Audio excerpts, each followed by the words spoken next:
Monsieur l'ambassadeur de l'Union européenne, Monsieur Vincent Degey, ici présent. Son Excellence, Madame le Haut-Commissaire britannique Charlotte Pierre, ici présent. Merci d'honorer de votre présence notre édition de À table avec. Il y a quelques anciens ministres, pas de députés siégeants. Ils auraient pu venir parce qu'ici, ils ne risquent pas de suspension et d'expulsion. Cela dit, et aussi M. Vincent Rogers, le grand patron du conseil d'administration du groupe Montchoisi, dont je mets la modestie à rude preuve et qui va continuer à rougir parce qu'on va lui souhaiter ce soir aussi un joyeux anniversaire.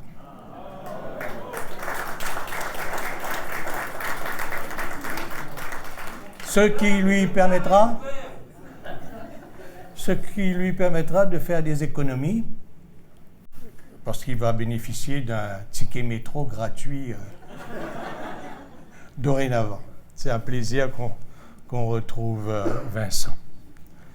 Donc nous avons l'immense plaisir ce soir d'accueillir pour cette édition de À table avec Jyoti Jitton, qui est maintenant connu, dont le parcours académique, professionnel et privé relève en fin de compte du roman mauricien et force forcément l'admiration. Nous nous flattons qu'elle soit la 4e femme, après Shirin Omirodizifra, Vijaya Tilak, Shehnaz Patel, à se retrouver à table aujourd'hui. Ce 4e choix n'a pas été difficile à faire, parce qu'il correspond parfaitement aux critères établis par le Labourdonnais et pour ce genre d'exercice. Car l'histoire personnelle de Jyoti Jitton, son itinéraire, épouse le développement d'une région et aussi celui de notre pays. Quand elle prend naissance à Triolet, d'une fratrie de 9, au sein d'une famille très modeste, et quand elle fréquente l'école primaire de la région, alors là, ça va vous surprendre, elle ne parlait même pas le créole. Essayons d'imaginer un peu la région à l'époque et cette petite fille dont on ne dit pas, parce qu'elle n'a pas été précisé, qu'elle allait à l'école pieds nus comme ça.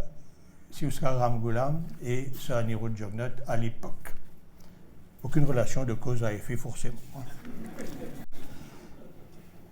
Donc elle ne parlait même pas le créole. Et pour qu'elle puisse faire ses études secondaires, elle a dû compter sur le soutien de ses frères. Elle n'a pas fréquenté pour autant les Star Schools, mais tout simplement le modeste collège Boudjouari de la rue Saint-Georges à Port-Louis, où elle a appris ce que les jeunes du collège de Cœur-Pipe, malheureusement, n'ont pas appris, le respect des autres et surtout la tolérance. Quoi qu'il en soit, je sens un léger frisson passer dans la salle, c'est très bien. Quoi qu'il en soit, après un passage au sein de la fonction publique, elle rejoint le groupe Business Publications de Lindsay Rivière en tant que financial journalist, ce qui lui permet une immersion dans le monde de la finance, ici et ailleurs, quand elle a bénéficié aussi d'un stage au sein du prestigieux Financial Times. Entre-temps, elle avait déjà commencé à accumuler des diplômes. C'est tout naturellement qu'elle se retrouve à la tête du Sugar Investment Trust en 1994, où pendant 11 ans, elle recrute pas moins de 55 000 actionnaires, petits planteurs et personnels de l'industrie sucrière. Mais du jour au lendemain, elle est virée. Ce sont des choses qui arrivent. Pas le prince du jour, comme quoi les pratiques n'ont jamais changé depuis.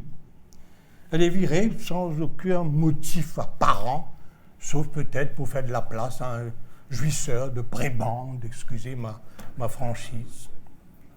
Qu'à cela ne tienne, faisant sienne l'adage de tout ce qui ne tue pas rend plus fort, vous connaissez tout le monde parce que c'est sur Facebook tous les jours, elle boucle ses valises avec son monsieur, son époux, pour se retrouver à Londres, entre la famille, les enfants, un boulot et des études pour son PhD. Elle trime forcément. Imaginons l'emploi du temps, métro, boulot de deux, les enfants, le mari, ça a dû être infernal. Mais ses efforts inlassables l'amènent dans le milieu bancaire où elle occupe des postes de responsabilité. Et c'est sans surprise qu'on la retrouve aussi dans le domaine diplomatique. Alors là, elle aurait pu vous faire de l'ombre là-bas. À Bruxelles, au Centre pour le développement de l'entreprise, une organisation Union européenne, ACP, réunissant 79 pays pour la promotion du secteur privé. Mais elle n'avait pas encore atteint le plafond de verre. Un appel téléphonique la laisse sans voix. Suivez mon regard. Cet appel vient de chasseurs de tête. Il faut que je me retienne pour ne pas faire une allusion à l'actualité en ce moment. Cet appel vient de chasseurs de tête pour le compte du groupe Montchoisy, lui proposant un poste de CEO du groupe. Forcément, elle tombe des nues, elle accepte, mais n'est pas encore au bout de sa surprise quand le président du conseil d'administration, ici présent, qui vient de fêter ses 60 ans et qui va bénéficier de transports gratuits, quand le président du conseil d'administration, lui-même, alors là c'est chapeau, on reconnaît l'homme, vient l'accueillir à l'aéroport. Je ne vois pas beaucoup de présidents du conseil d'administration qui feraient ça. Je suppose que c'est pour la mettre à l'aise, c'est pour lui souhaiter la bienvenue, c'est pour lui dérouler le tapis rouge auquel elle avait droit, auquel elle a droit. Donc c'est tout un symbole, à mon avis. Elle réalise qu'elle va procéder à la transformation radicale du nord de l'île, dont en grande partie le Triolet, le berceau pauvre de son enfance. La boucle est ainsi bouclée. Une belle revanche, une autre page de l'histoire qui est heureusement celle aussi de notre pays, qui permet de dire malgré tout, là je fais dans la formule un peu éculée, yes we can. Ça c'est à votre intention parce que vous m'avez prétendu que vous ne parliez pas le français du tout, alors que je vous ai vu rire à chaque trait d'esprit. Grâce aussi, yes we can, grâce aussi à Vincent Rogers, le président, dont le critère pour ce recrutement n'a été que la méritocratie, il faut le souligner plusieurs fois. Nous ne pouvons qu'espérer que cette pratique devienne la norme, c'est-à-dire la reconnaissance de la méritocratie dans le public comme dans le privé pour le respect de l'égalité des chances et pour que notre pays retrouve enfin les valeurs qu'elle a, hélas, perdues. Merci. Sans plus d'attendre, je vous demande d'applaudir Jyoti Jitan.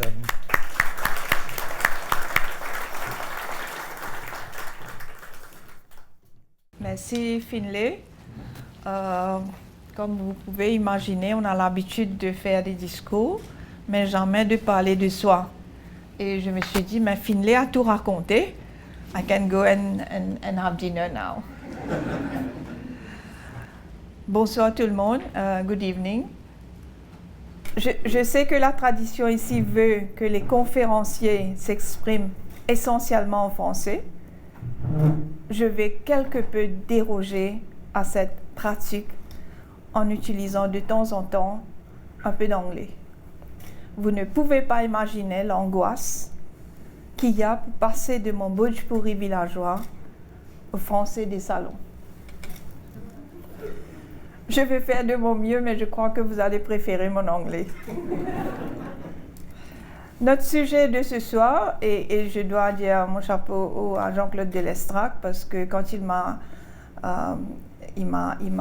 présenté l'intérêt de ce programme. Je dis, mais c'est pas possible, Jean-Claude, c'est pour les vétérans. Qu'est-ce que je vais aller dire là? C'était à l'époque, en mars, lorsque c'était Journée internationale de la femme et en même temps, les 55 ans d'anniversaire de l'indépendance. Et on a trouvé un thème ensemble. J'étais pas au pays, on devait le faire en mars. Et finalement, on le fait aujourd'hui, en avril. Donc, notre sujet de ce soir, un demi-siècle de mobilité sociale et économique, demande une réflexion approfondie et honnête. Who we are and where we come from. Where we are today, where we are now, and where we could be. C'est-à-dire the past and our future. Donc, je vais vous raconter l'histoire de cette mobilité telle que je l'ai vécue moi, en tant qu'une petite fille qui a grandi dans une famille rurale typique, où tout, ou presque, tournait autour de la culture de la canne à sucre. Où la langue parlée n'était ni l'anglais, ni français, ni même le créole, comme a dit Finlay, mais plutôt le bhojpuri. Et je suis un produit de cette mobilité, ce qui me vaut de tenir cette conférence ce soir. Je vais tenter d'apporter un éclairage sur cette histoire fabuleuse.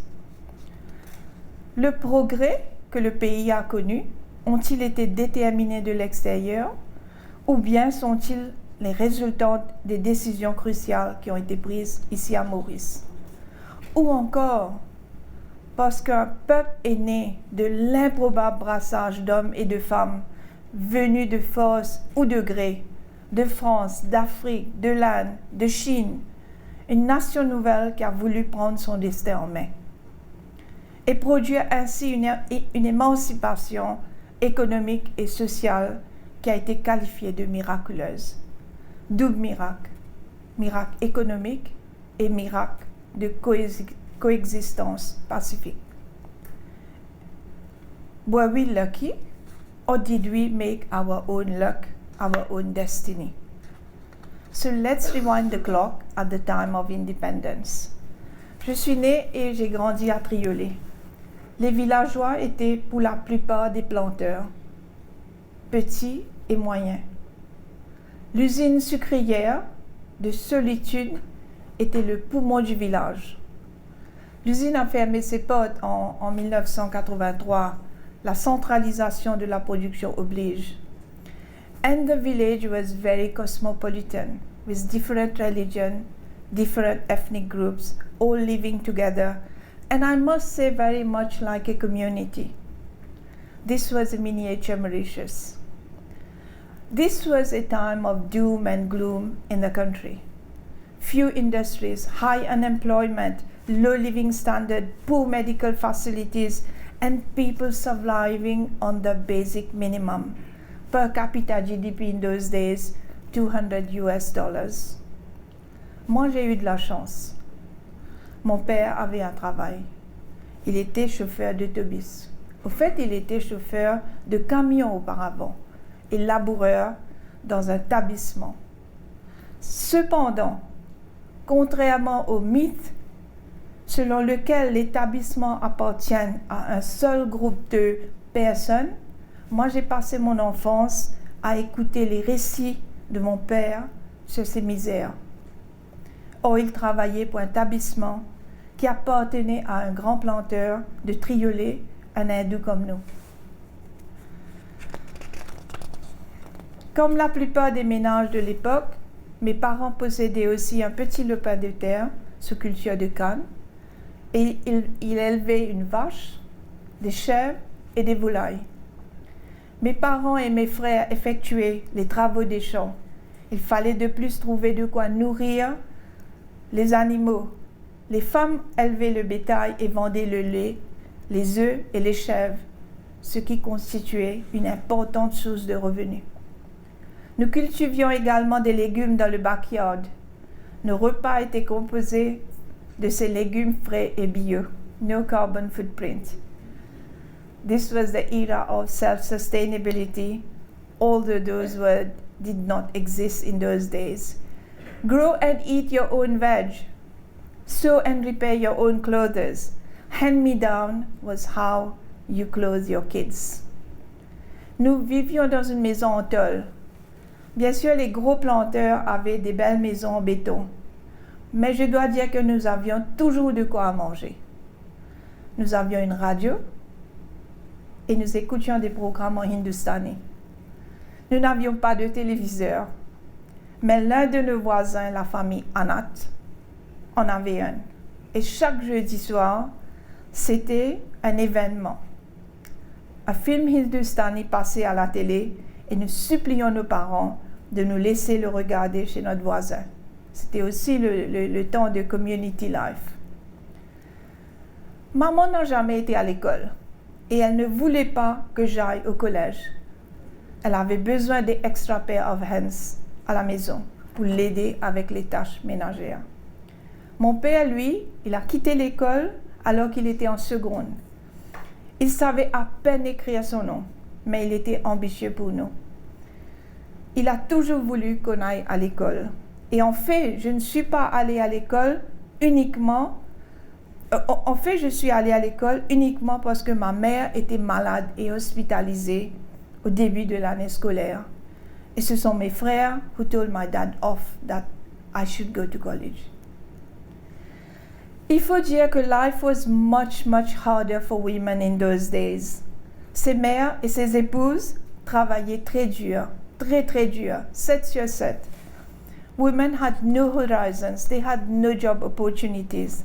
Their days were filled with cooking, cleaning, washing clothes for their large families. There were no gas or electric cookers, no microwaves, and no ready-made meals. This was the era of cooking the food from your garden on wood fire, in between looking after the livestock, getting the feed, looking after the daily needs of the family, and having kids. There were no family planning. Après l'indépendance, le gouvernement a décidé de s'orienter vers les import substitution industries telles que Soap and Allied, Chanticleer, Subana, Margarine Industries. But these industries did not create many jobs, nor did they bring the much needed FDI and foreign exchange. La grande et réelle vague d'industrialisation s'est produite avec l'émergence de la zone franche, surtout avec les industriels de Hong Kong qui ont délocalisé sur l'île Maurice pour accéder au marché préférentiel de la communauté européenne. This single political act changed the country economically and socially. Au début, toutes les usines de la zone franche se trouvaient dans les zones urbaines. Coromandel, Plaine-Lezan, Floréal, and later the textile factories moved to the villages. En 1974, la famille Karimji a ouvert l'usine de Bonaire qui se trouvait à Bonaire Road, Triolet. C'était très probablement la première usine dans une région rurale. Et à son apogée, Bonaire employait plus que 2000 travailleurs, dont beaucoup de femmes de Triolet et des villages avoisinants. Des femmes de tout âge ont rejoint le marché du travail. Les conditions de travail étaient généralement difficiles et les horaires très longs et épuisants. Il n'y avait pas de structure de soutien, pas de childcare facilities, but it changed the lives of women. This industrialization created a social revolution as women left the fields and their home and joined the factory line to work alongside men and with people of different communities and religions. Women were able to socialize outside their home. Remember, these were very conservative societies. Girls rarely went to college and were generally married off long before they were 18. Attitudes started changing. Mixing across communities became normal. Girls and women left behind the traditional clothes such as their saris, as these were not practical in a factory, and moved to wearing long dresses and skirts, although they kept their tikas and their bindis on the front.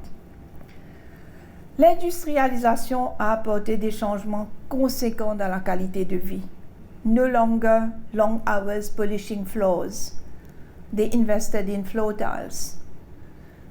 C'est aussi à cette époque-là que Coats Mammoth a ouvert ses portes à Maurice et a révolutionné la vente à tempérament, rendant les nombreux appareils électroménagers soudainement accessibles à la classe ouvrière. Les familles ont ainsi acheté un appareil permettant d'économiser le temps, la machine à laver. Et on a aussi acheté des téléviseurs. Financial independence, better living conditions, social interaction, changes in social habits. These changes liberated the women of the villages all over the island. Diets changed too. No more dairy ration. Soon it was better quality rice like basmati. Another sector that emerged after independence is tourism.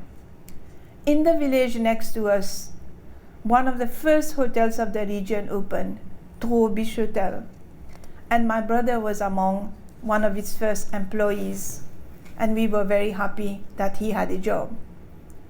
Tourism changed the shape of the villages as all hotels were understandably in the coastal regions.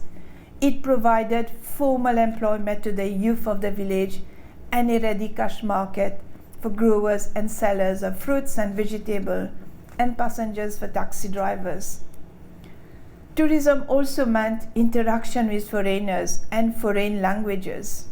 Men and women from the village joined hotels, which changed social habits and attitudes. It brought another level of dynamism to the village. It also made us aware and gave us a window to the wider world. Soon there was a major hospital in the neighborhood, the Sir Sivsagar Ramgoolam National Hospital. So jobs, higher income, medical care, and access to education were transforming everything. Like a wave or an escalator, everyone was going up. This is what is called economic and social mobility. Obviously, I'm the last person to say that everyone went up and up. Some stayed back, and in some cases the escalators went up at a faster speed.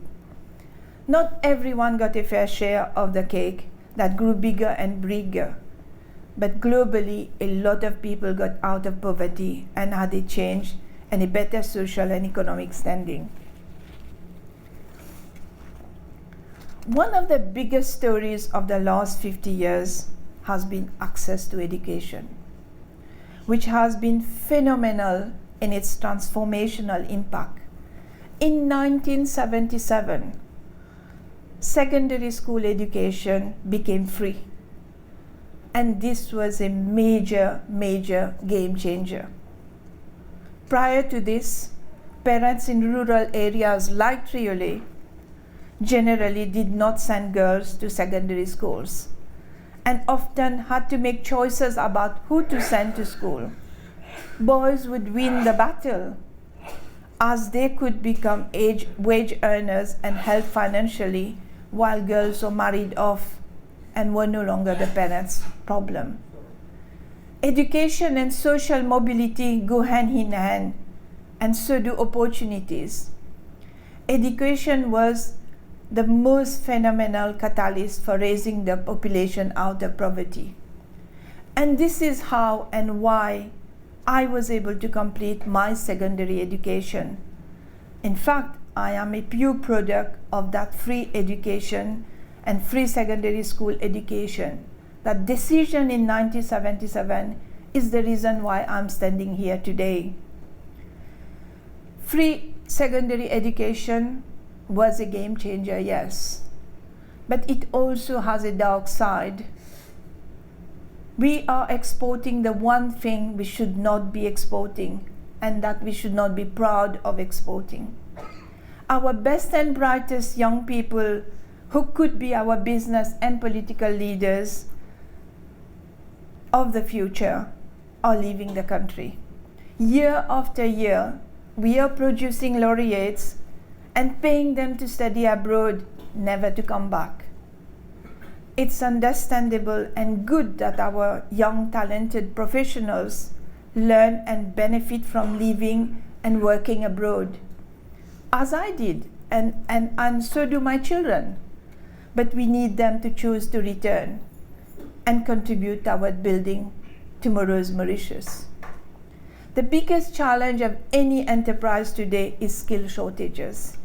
Every single CEO that I meet, from big enterprises to small companies, their number one challenge is recruitment. How many parents like ourselves in this room today whose children studied abroad and never came back? So many parents we meet advise their children not to come back, as their view is that there is no future here or that the grass is greener out there. We need to attract these smart young Mauritians back by creating fair and equal opportunities and the right environment for them to feel valued.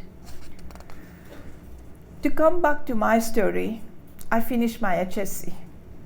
That would have been the end of the road for me. It was then to apply for a job in the government civil service, get married, have children, and live happy ever after.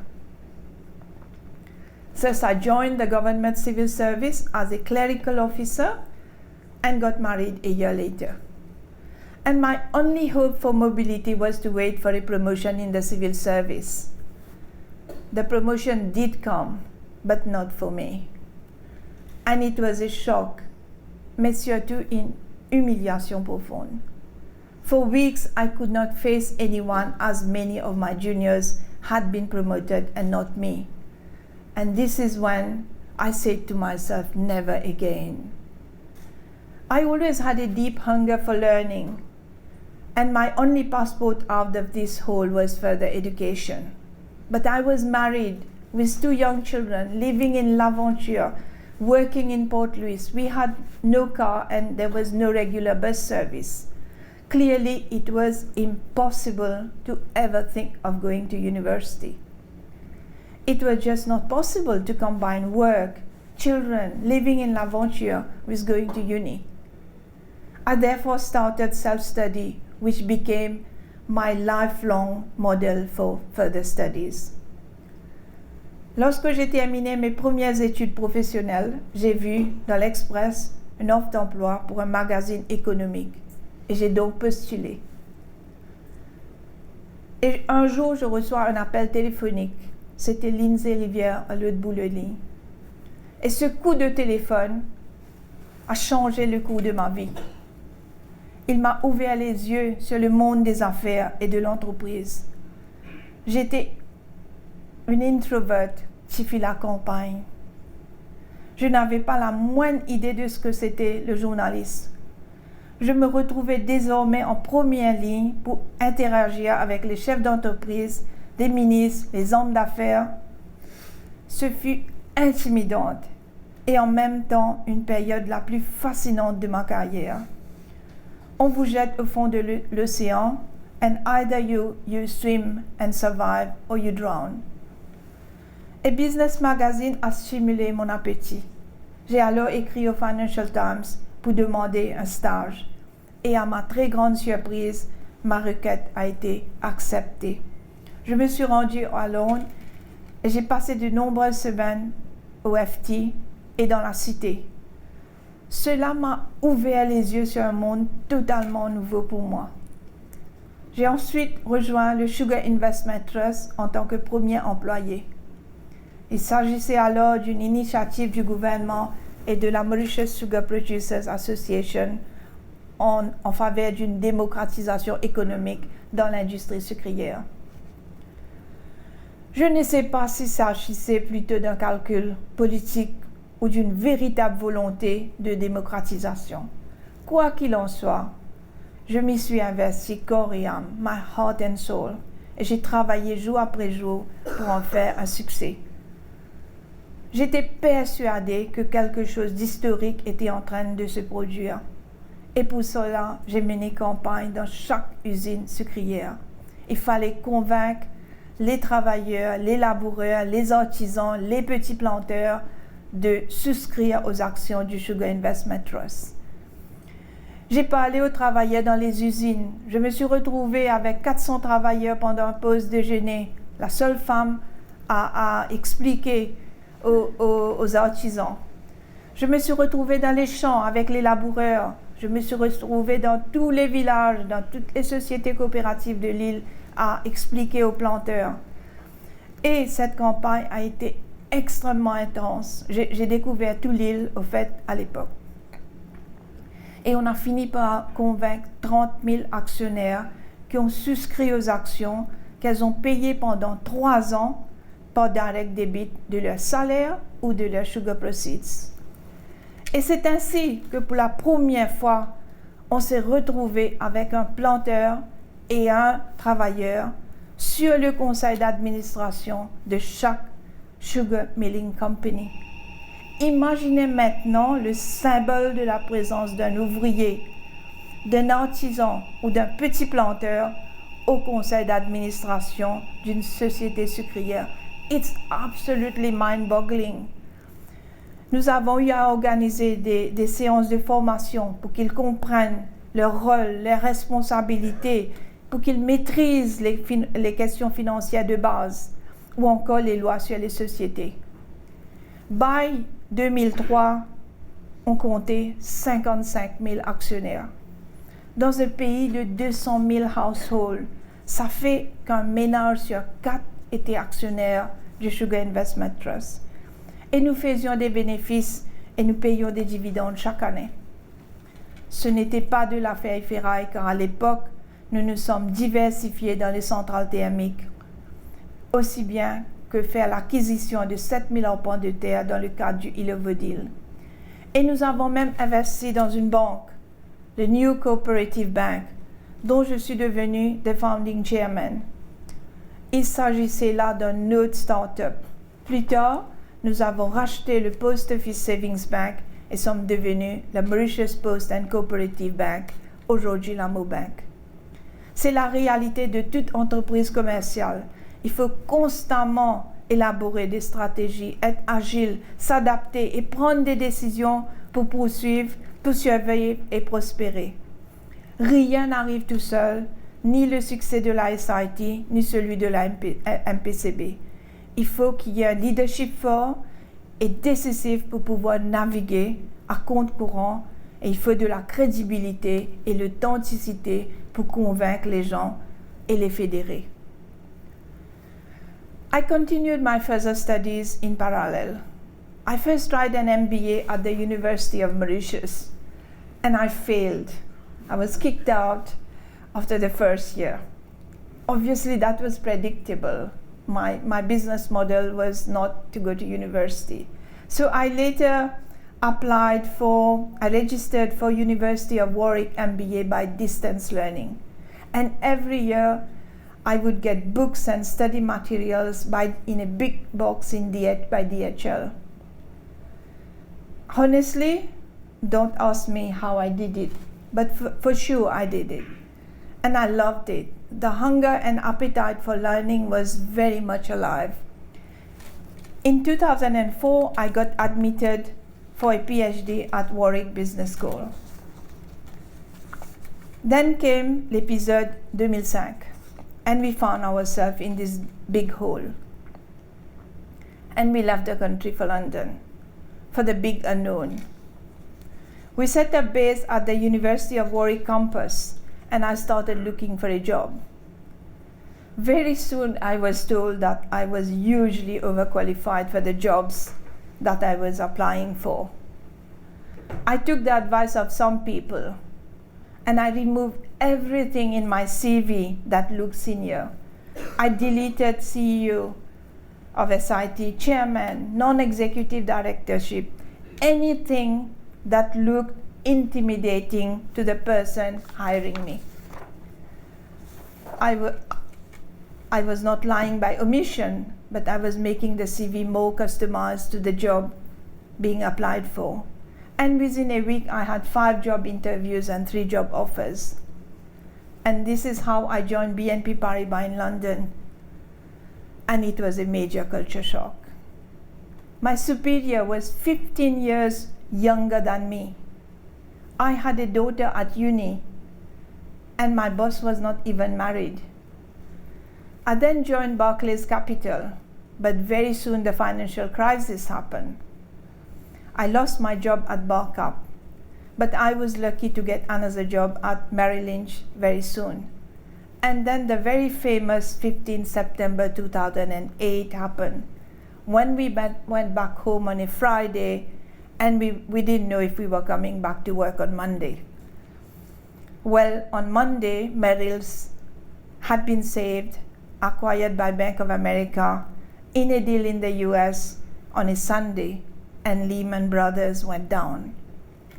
Anyway, I finished my PhD while working full-time in the city, traveling to Warwick every Friday and working through the weekend, night and day, waking up early morning and often having writer's block. So please, again, don't ask me how I did it. All I know is that I loved it and I would do it again if I had to.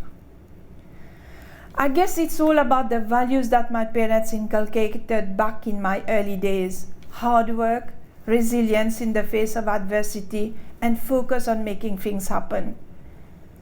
Keep your head down, live a day at a time, and make things happen. I was never overly ambitious and never set big goals. All I wanted was social and economic mobility, so my children would have a better life than me. This is all I wanted. And this was my biggest ambition: a better life for my children and sending them to the best universities so they did not have to struggle as I did. I think this is what every family wants. After a few years working in Brussels, I came back to London and decided to change careers. I always had a foot in academia, so I was often a visiting lecturer in various business schools. So I decided to combine academia and international consultancy until the Mont Choisy opportunity came up. Until then, I had absolutely no intention of coming back. Initially, I did not believe that this could be anything serious. This was a family-owned sugar estate, and I said to the headhunter, "Have you seen the color of my skin? And on top of that, I am a woman." But obviously I was mistaken, and it did materialize. And so I came back in April 2016, just over 7 years ago, and started this vast transformation at Mont Choisy Group. And by some invisible hand of fate, I am back in full circle, close to Triolet, creating more jobs and opportunities for entrepreneurs, suppliers, and professionals. Real estate had become a key economic driver since I left the country, creating employment, business opportunities, and bringing much needed FDI in the country. When I arrived, it was a vast champ de Cannes. The IRS project had just broken ground, and it was a massive project that we had to ensure completion and handing over. We also started a master plan for the rest of the land, and this is how very soon we came up with the Mont Choisy Smart City, which is very much needed master plan and urban planning for the next 25 years. But hardly did we start working on new projects that COVID happened, and it shook us all profoundly. For a start, we had fear, we had anxiety, and my board was very concerned that we were very much a startup. See, sugar was no longer king, and landowners, whether in Triolet or Mont Choisy or anywhere, were struggling to keep financially afloat. We had to very quickly rethink our development strategy, reinvent ourselves, reshuffle the cards, and I must say the Economic Development Board was extremely à l'écoute and facilitating. Today, as I stand here, I can say that post-COVID, over the last 2 years, we started 7 projects, 7 major projects. One was completed last year, and 5 of them will be completed this year. In fact, 1 more has been completed and will be handed over during the course of this year. Today, Montchoisy Group has established itself as a leader in real estate development. But while we at Montchoisy Group are transforming the North on the basis of an approved master plan, I must say that I do have concerns for development in the rest of our villages and towns. Que l'on soit pour ou contre, il faut reconnaître que nos villages et nos villes sont en train de croître et souvent au détriment d'une planification réfléchie. And Triolet is no different. Nous pouvons soit laisser cette expansion se faire sur une base ad hoc, soit la réaliser à travers une planification urbaine sur le long terme pour les décennies à venir. Est-ce qu'il n'est pas temps de mettre en place une vraie planification avec un cahier des charges qui est rigoureusement appliqué et contrôlé? Le problématique se trouve dans le fait qu'on laisse le reste de l'île Maurice se développer sans la même planification rigoureuse qui est appliquée aux Smart Cities. Et le pire, c'est que cela vient créer une perception généralisée d'une île Maurice à 2 visages. Il faut une harmonie globale à tous les niveaux et pas uniquement dans les Smart Cities, afin que la population mauricienne ne se sente pas exclue. Le temps fait défaut, donc let me say a few words about perspectives and we can elaborate further during the Q&A. Values. Let me say a few words on something that I care deeply about. Values of integrity, values of hard work, values of trust. We are living in an era where people are increasingly demanding, and rightly so, transparency, accountability, integrity. We must be able to restore trust in public life. But rather than criticizing politicians and political leaders, we need to start with ourselves first. Let us do an introspection and and see if we espouse the values that we are expecting from others. Our roads are a perfect example of the loss of values. The number of road accidents and death caused due to road accidents, one of the highest in the world, is an example of that. Day in and day out, we witness this up and down the country. How many more tragic deaths do we need before the nation wakes up? Education and training. Is the system of education and training in Mauritius fit for purpose for the next phase of economic development? We educate and train our people to pass exams. But do we educate and train them to think critically or develop skills to enter the job market? Our kids get no real life experience, and as they stay at home in mom and dad's cocoon, the life skills are very different from the one we had in our generation. Social justice. As I said earlier, there has been a rising tide, and many people have progressed on that escalator. But this rising tide must lift all boats, small and big. Every citizen needs to feel they have a fair share of the cake. The left behinds is bad for social harmony. And as businesses and as a country, we need to grow our corporate and social footprint to ensure that the poor and the vulnerable are part of our current and our future story. Drugs. We are a tiny island surrounded by sea. How do we guard our shores? We have a lost generation as drugs are now in schools, even in primary schools. How do we protect our children? My chairman and I visited an outstanding school in Balito in the region of Durban in South Africa. And to our utter surprise, they had sniffer dogs at the entrance.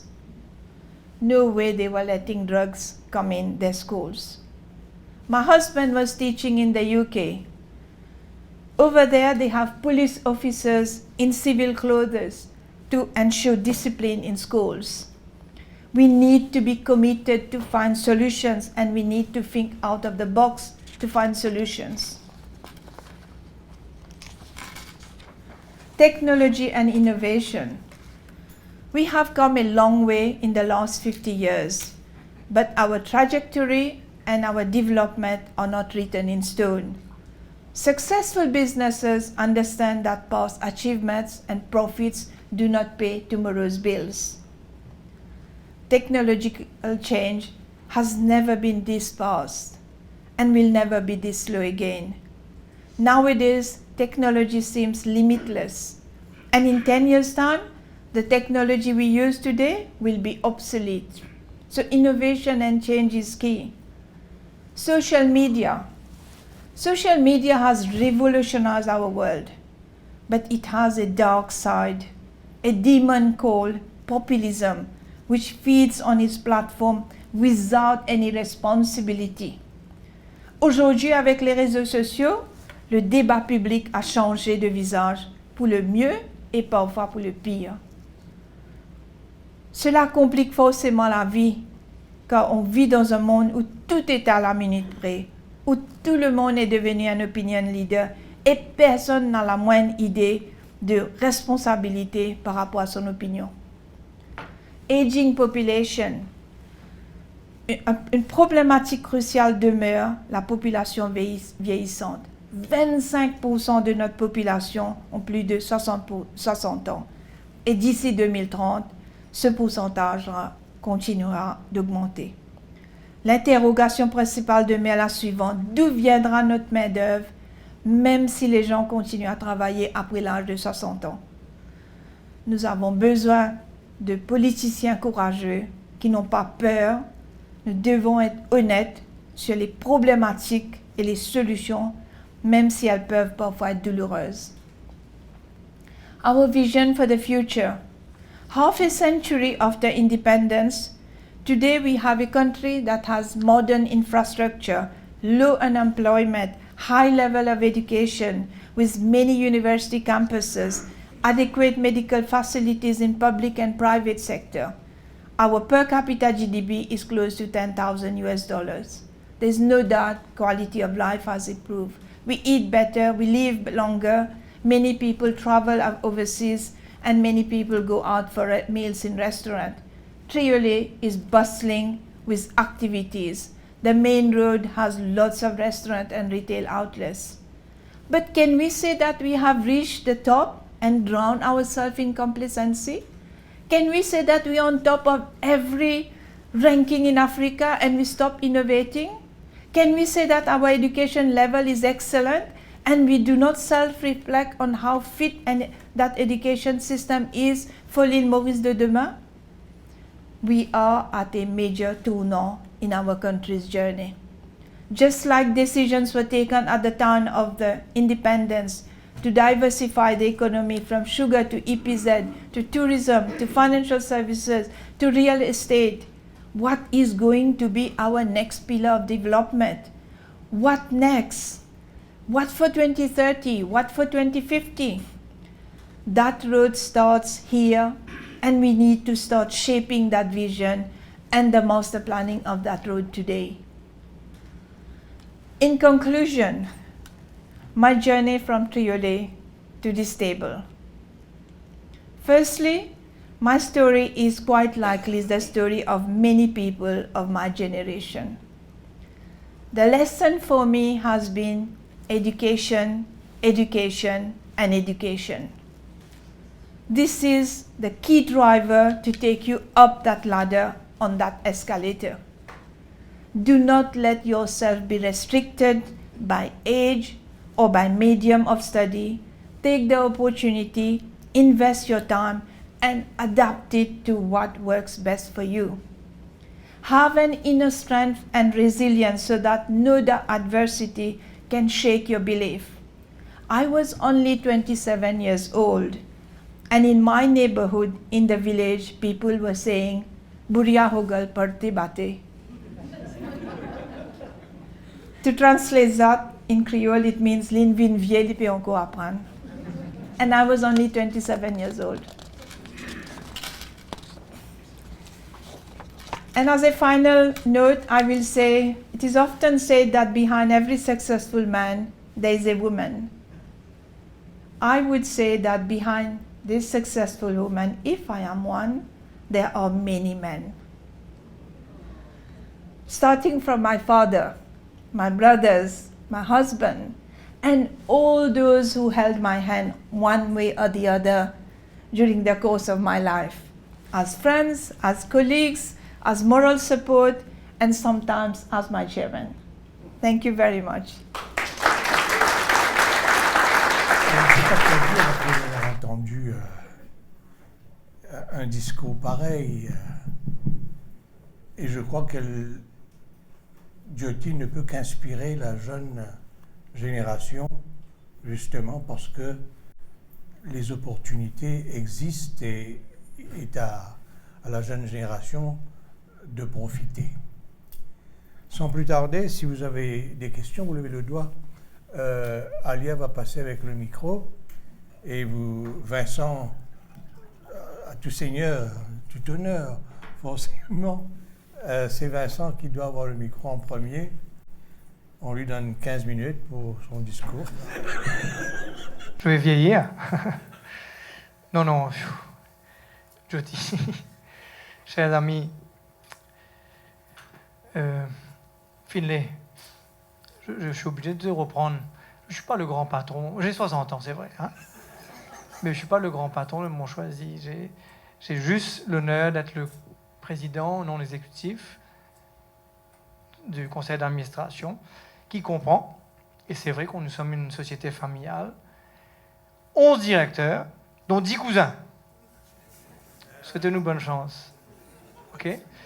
Et je ne crois pas que j'ai besoin de justifier, et merci à Gérard qui est quelque part là, d'avoir participé à ce recrutement de Jyoti. Merci à Eric, mon collègue du conseil d'administration qui est avec moi. Merci aux collègues de Jyoti qui sont aussi dans la salle. Je pense que quand nous sommes une compagnie familiale, quand nous arrivons à la 3e génération, parce que oui, dans l'interview, tu parles de mon choisi qui a 200 ans, mais en fait, dans notre famille, cette société, cette compagnie est associée à notre famille depuis 1936, puisque mon grand-père, ses frères et sœurs ont racheté la compagnie qui avait connu à peu près une dizaine de différents owners. Et donc, ça fait, oui, un peu moins de 100 ans qu'elle est dans notre famille. Mais nous, on est arrivé à la 3e génération et on a récupéré le témoin de la 2e génération. Et il était à peu près clair qu'entre les 40 cousins, on n'allait jamais vraiment pouvoir faire fonctionner la machine. Et pour ceux qui sont amateurs de statistiques, il y a, dans les compagnies familiales, il y a à peu près 80% des entreprises familiales qui collapsent à la 3e génération. Et donc, on a décidé, ensemble, à travers notre conseil d'administration, mais aussi un peu les sages de la famille, de faire partie des 20% de sociétés familiales qui ne collapsent pas ou qui réussissent. Et Jyoti, c'est vrai, quand j'ai appris à te connaître à travers Skype, je veux dire, it was a no-brainer for us. Et on cherchait quelqu'un d'indépendant, on cherchait quelqu'un de compétent, on cherchait quelqu'un hardworking, même very hardworking, et on cherchait surtout quelqu'un qui avait nos valeurs. L'éthique dans les affaires aujourd'hui, c'est quelque chose qui nous tient à cœur. Et we don't compromise on that. C'est vrai, Jyoti, je suis venu t'accueillir à l'aéroport. Et c'est vrai aussi que ce que tu as dit tout à l'heure là, sur l'exode de nos talents, fait que c'était normal pour moi de t'accueillir après ces 10 ans de quasi-exil. Et c'est vrai aussi que j'ai tenu à te remettre, et à Daya, une écharpe quadricolore. Parce que pour moi, c'était un symbole très fort de quelqu'un dont la place était à l'île Maurice. En dehors d'être compétente, indépendante, très indépendante dans notre contexte, hardworking, je pense que nous avons eu quelque chose qui lie tout ça et qui fait aujourd'hui que tu es le chef d'entreprise que tu es et que Mont Choisi a connu, certes, à partir de témoins qu'on a reçus de la génération avant nous, et on sait très bien que dans quelques années, on aura passé le témoin à d'autres après, mais a aussi eu à travers toi, ton leadership, quelqu'un dont la passion a lié toutes les qualités intrinsèques que tu as. Et pour moi, Jyoti, c'est la leçon principale de vie que tu nous donnes aujourd'hui. Oui, les études sont importantes. Oui, les valeurs sont importantes.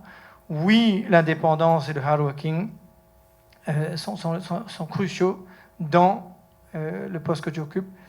Mais sans cette passion, cette tripe que tu as, qui fait penser que parfois tu es plus qu'un membre de notre famille, ben ça, je peux vous dire que je considère que Mont Choisi et l'île Maurice, et le Nord et l'île Maurice, a beaucoup, beaucoup de chance que tu as accepté de revenir de ton exil et prendre ce challenge-là. Je sais que ta retraite n'est pas loin, mais merci déjà pour le bout de chemin que tu as fait. Et après, ben regarde si tu peux jouer les prolongations, les injury time, et pourquoi pas les tirs au but. Merci Jyoti, et merci à vous. On est beaucoup dans l'émotion ce soir. Et moi, après avoir écouté le discours de Jyoti, ces considérations sociologiques, essayons d'imaginer Vincent Rogers et Jyoti pendant la campagne électorale pour l'indépendance. C'est pour vous dire à quel point ce pays a progressé, a changé. Je crois que cette comparaison est pertinente, Vincent. Essayons d'imaginer, ne serait-ce qu'aurait été leur discours à ce moment précis. Et je crois que il fallait le dire. Et on est heureux que Vincent ne fasse pas partie de ces patrons du Jurassic Park. Qui c'est qui veut prendre la parole? Après Rama. In spite of being that privileged group, living in Mont Choisi, we still spend the odd day in the market at Triolet. And obviously the gap is there. So it was quite pleasing to hear in one of your earlier pronouncements that you intend to build a boulevard between Mont Choisi and Triolet, just like you've just done between La Croisette and Pointe Canonnier. So is that a dream, or is it a dream come true soon? It's not a dream. We don't sell dreams in Mont Choisi. We sell reality. So it's definitely happening. These are infrastructure that cost a lot of money. But definitely that's the second phase of our boulevard. And right now we are working on that phase. So it should come soon. It's definitely not just a dream. So what le monsieur est en train de nous dire, c'est en fait, he's one of our former homeowners, or you're still a homeowner. In our master plan, we have a boulevard and a parkway which will take you from Grand Bay to Triolet, which is 4.3 kilometers of boulevard and parkway, which will link the communities together. So it's not restricted only to homeowners, but c'est une route de 14, c'est un parkway de 14 mètres with a pedestrian path and cycle path for people from Triolet to Grand Bay to Sochis to come and do their morning walks and c'est ça qu'on appelle l'intégration sociale, hein, pour que all the communities can mix and socialize. Je ne sais pas s'il y a des journalistes dans la salle, mais ça c'est un scoop. No, but thank you for raising that, Dr. Mana. So thank you, Jyoti, for this for your intervention. So I had no idea in the beginning why Jean-Claude Lestrac invited me to see you, to witness you today, and he told you the same thing. And then when I heard of you, what you're saying, you're totally in alignment of what many of me feel, many entrepreneurs like me feel, many young people who wanted change for the country feels. And to me, this intervention you had today not only touched my soul, but touched myself in the deepest way so that we could advance together in the advancement of Mauritius. Thank you. Thank you very much. I just wanted to say that was amazing and fascinating and inspiring, and I think, Vincent just, encapsulated what most people would be feeling at the moment. So thank you for that. My question is around your point around young people coming back to Mauritius. For you, what are the most important things that need to happen to encourage Mauritian talent to come back? And you've got about 10 minutes, that's okay. Charlotte, but you have come back. For those who don't know, she is from Mauritius. She's born in Mauritius, right? So see, I mean, I think it's all about when, first of all, all the parents, they say, are you, better stay abroad. There is no hope here. So it's all about hope. It's about changing and giving them fair and equal opportunities in private sector and government. I think people don't see that there is opportunities here. And until we do that, until they feel that there is hope for them, whether it's private sector or public sector, or start their own businesses, it's not going to happen. There is, and definitely changing the attitude of the parents, because we are encouraging our children not to come back, because we think they have a brighter future abroad. And if we create those same opportunities here, we are struggling to recruit people. I mean, there are many entrepreneurs and business owners and CEOs here in the room today. We all are struggling to recruit people. And so we are trying everything possible to attract the diaspora back. But as Finlay say, it's obviously a more complex issue, but we will have to, do we need the system of creating laureates, celebrating them one day, and then exporting them never to come back, This whole model has to change. Thank you. Thank you. Voilà, one more who has come back to the country. We should celebrate that, Vijay. Thank you. But actually, it's very inspiring to hear you, and I hope not just the youth, but also the not so young can also be inspired. Tu as à la fin de ton discours posé quelques questions que je considère fort pertinentes, mais aussi fort dérangeantes. And for my part, I have a small, probably simple question I'd like to put to you. I think we need to move, like the rest of the world, from having to accept what cannot be changed to changing what cannot be accepted. In that regard, I'd like to ask you, what would be your suggestion to ensure that we have the right persons in the right positions doing the right things? Thank you. Wow, that's a very tall order, Vijay. I probably asked the people in the room to answer that for me. It's a very tall order, and it's definitely not something you can just give you a simple answer. It's a more complex. I think what is important today, first of all, when I see people interacting either in social media, I'm not very much on social media, but my kids are, and they give me feedback all the time.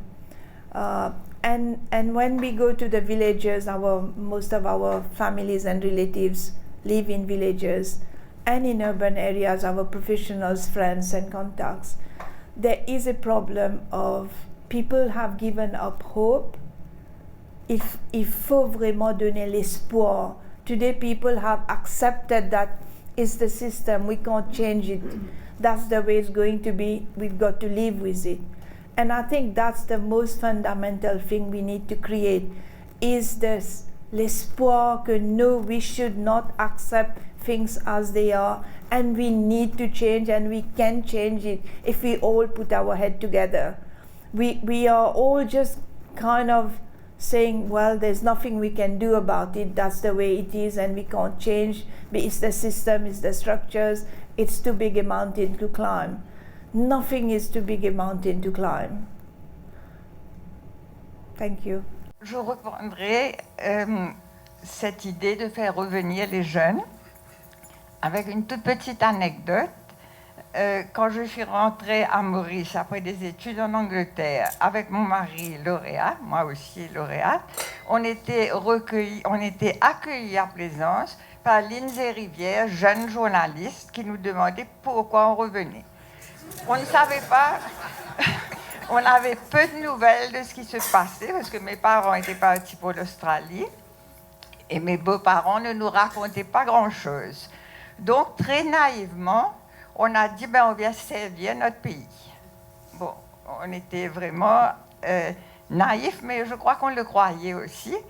On a essayé de le faire tant bien que mal, mais j'aurais voulu que, justement, c'est une merveille que des gens comme toi puissent essayer de donner aux jeunes l'envie de revenir pour servir le pays. Pas juste pour voir quel est leur avenir, mais qu'est-ce qu'ils pourraient faire. Donc, je crois que la balle est dans le camp de personnes comme toi, de continuer et d'encourager, d'essayer.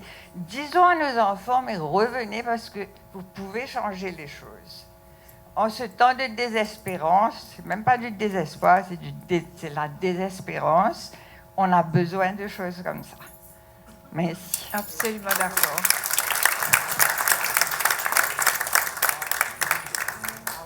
Just a few words. I was very much honored to have the opportunity to witness such a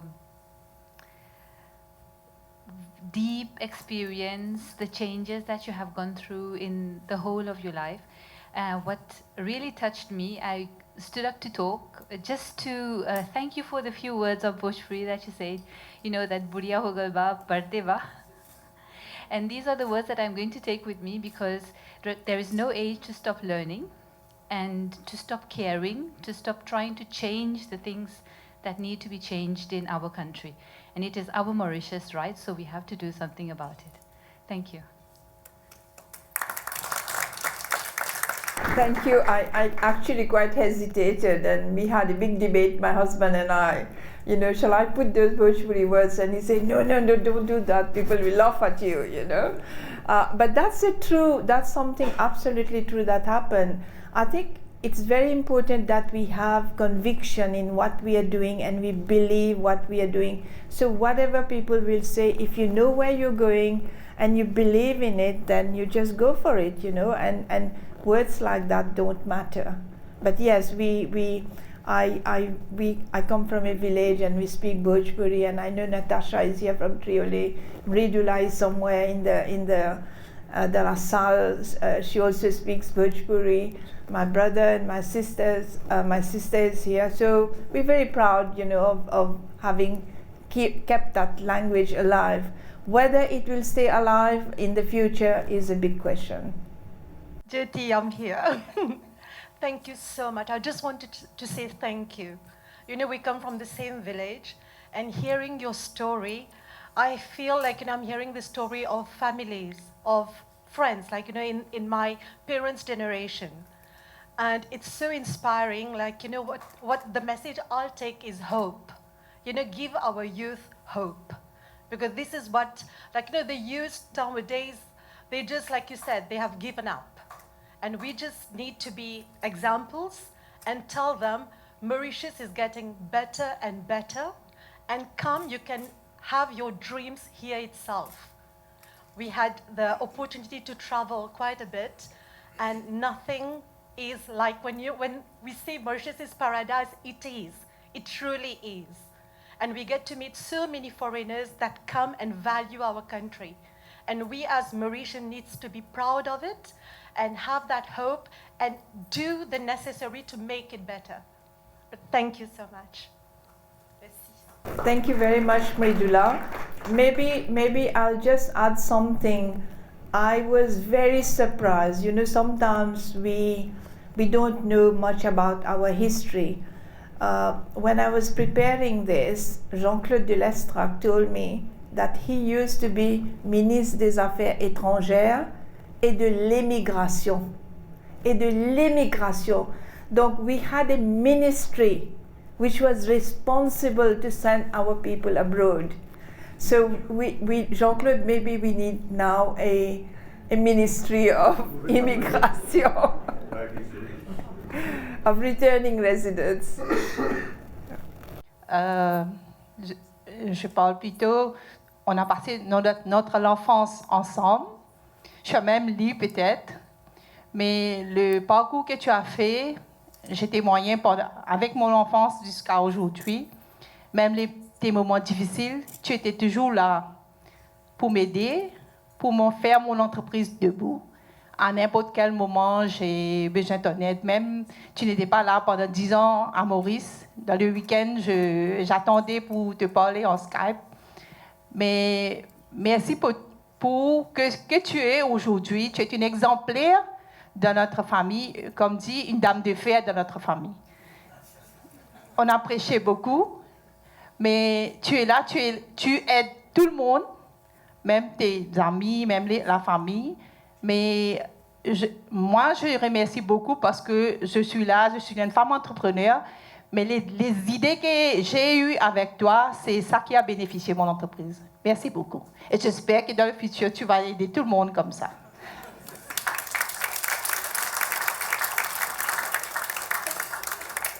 Bon, j'ai la chance de partager mes journées avec Jyoti. Peut-être plus qu'avec elle qu'avec ma femme en ce moment. Mais si, en tout cas, c'est très inspirant d'avoir quelqu'un comme ça dans son entourage tous les jours. Et on n'a souvent pas le temps de poser ce genre de questions-là. Souvent, un pays repose sur la qualité de ses entreprises, forcément, mais aussi de la qualité de sa fonction publique. Quand on entend les personnes plus âgées que nous, on sait qu'à l'époque, il y avait une qualité de la fonction publique. Alors, je ne dis pas que je ne mets pas tout le monde dans le même panier. Mais le clivage qu'il y a pu avoir entre le secteur privé et qui ressemble plus aujourd'hui à une nation arc-en-ciel, et ce clivage qui existe toujours au niveau de la fonction publique. Il ne viendrait malheureusement, dans ma famille, et c'est je pense, un drame aujourd'hui de notre nation, personne qui intégrerait la fonction publique pour des raisons diverses et variées. Aujourd'hui, comment on pourrait... que ce soit ce game changer-là. Comment ça pourrait que quelqu'un décide d'aller à la fonction publique au lieu de rentrer dans une entreprise privée? Ludovic, je ne sais pas si j'ai compris ta question, mais je suppose que you're talking of inclusiveness on both sides. Donc, vous savez, diversity and inclusion is a big theme, que ce soit dans le secteur privé ou le public. Et on a souvent tendance à dire que dans le secteur privé, il n'y a pas de diversity and inclusion. Et c'est la même, it's also true of the public sector. Il y a certaines communautés qui ne sont pas du tout présentes dans le secteur public. En fait, l'autre jour, on a rencontré un ami dont la fille est magistrate. Et c'est un ami franco-mauricien et je crois qu'elle est la seule magistrate franco-mauricienne dans tous les magistrats qu'il y a aujourd'hui. Donc, il faut qu'il y ait des gens qui, si tu veux, ont l'audace. Il faut bien sûr assurer, c'est comme moi, j'ai eu la chance, j'ai fait le pas, et la même chose would be on the other side. Mais moi, j'ai toujours été partisane de ce qu'on appelle le positive discrimination. Depuis bien longtemps, j'ai fait ça. quand il y avait des headhunters ou quand je faisais des interviews, je disais dans l'oreille des autres, si vous voyez un candidat en ça parce que ça n'y a pas assez chez nous, let's try and give them an opportunity. Donc, je ne sais pas, c'est un thème beaucoup plus complexe et compliqué, mais si moi, personnellement, j'aurais été in favor of positive discrimination pour s'assurer qu'on a, et dans la fonction publique et dans le privé, et better representation en termes de toutes nos communautés et gender diversity as well. C'est plus un témoignage et au nom de la famille, donc le frère Jyoti, sa sœur, et on est extrêmement fiers donc, du parcours de Jyoti, jeune fille campagnarde, ce parcours formidable qu'elle a accompli. Elle a gravi les échelons et je pense, moi personnellement, c'est ma tante maternelle, elle incarne l'éthique, le sens de la discipline, le dû à labeur, le travail bien fait, c'est ça Jyoti. Et j'ai entendu plusieurs personnes parler, il me semble donc qu'elle incarne l'espoir d'un lendemain meilleur. Ben, espérons, et je pense que c'est une responsabilité collective. Une personne seule ne peut pas changer les choses, ne peut pas changer la donne. Il faut qu'il y ait une responsabilité collective. On a tous faim d'un changement, d'un changement en profondeur, de voir cette société mauricienne évoluer donc vers une société plus honnête, où la méritocratie va primer. Mais j'espère que Jyoti incarnera ce changement avec les autres. Merci. Nous sommes arrivés à la fin de cette édition de À table avec. Sachez que nous faisons cette opération une fois par mois. Et là, il faut rendre hommage au chef Nizam Birou, qui discute régulièrement avec les conférenciers ou les conférencières pour essayer de déterminer un menu qui correspond à cette personnalité-là. Donc, c'est pourquoi je vous souhaite un excellent appétit. Passez surtout une excellente soirée. Merci.